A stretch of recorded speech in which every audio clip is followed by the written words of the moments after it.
নমস্কাৰ, মোৰ চেনেললৈ সকলোকে স্বাগতম জনাইছোঁ।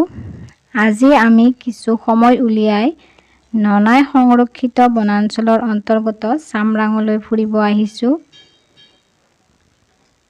আমাৰ লগত বায়াতা চাৰিআলিৰ পৰা অহা দাদা বহুতো আহিছে।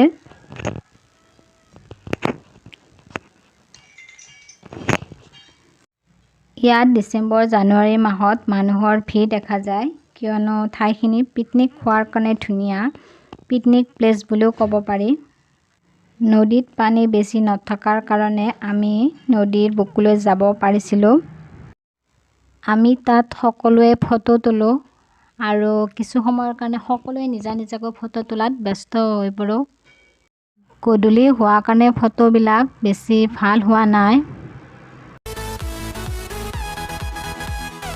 কেতিয়াবা এই নদীত বহুত পানী আহে। কিছু বছৰ আগতে নদীৰ পানীয়ে ওচৰৰ গাঁৱত সোমাই বহুত অনিষ্ট কৰিছিল, কাৰণে এতিয়া মাথোৱাৰি বান্ধি দিছে।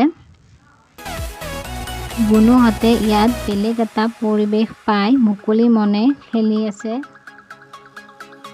সিহঁতৰো এটা নতুন অভিজ্ঞতা নদীৰ মাজত খেলাটো।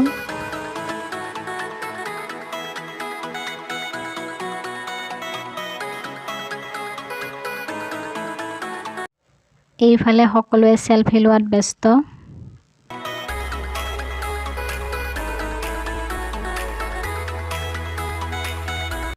ইতিমধ্যে গধূলি হ'ব ধৰিছিল। আমি তাত বেছি সময় কটাব নোৱাৰিলোঁ।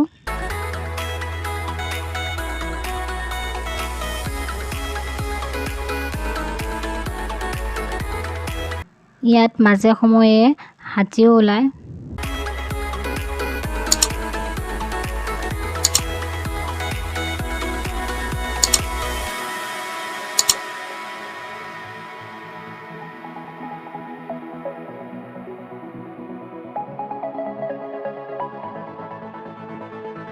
সন্ধিয়া হোৱাৰ কাৰণে আমি লাহে লাহে নদীৰ পৰা ওলাই আহিলোঁ।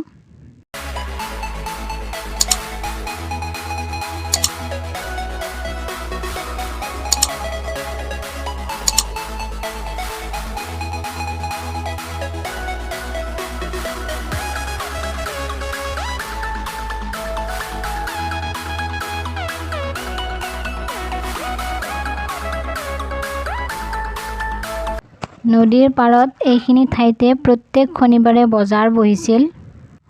কোভিডৰ কাৰণে এই বজাৰখন আজি 2-3 বছৰ বন্ধ হৈ আছে। চামৰাং নামৰ এই ঠাইখিনি ভাৰত-ভূটান সীমান্তৰ ভাৰতত অৱস্থিত।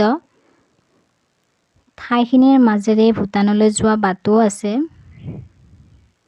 আপোনালোকেও ইয়ালৈ কেতিয়াবা ফুৰিব আহিব পাৰে।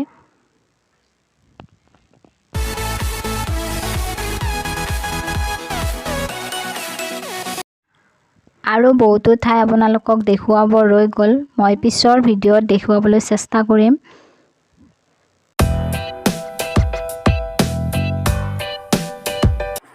যদি মোৰ ভিডিঅ'টো চাই ভাল লাগিছে, লাইক, শ্বেয়াৰ আৰু ছাবস্ক্ৰাইব কৰিব, যাতে মোৰ আহিবলগীয়া ভিডিঅ'বোৰ আপোনালোকে পাই থাকে। ধন্যবাদ।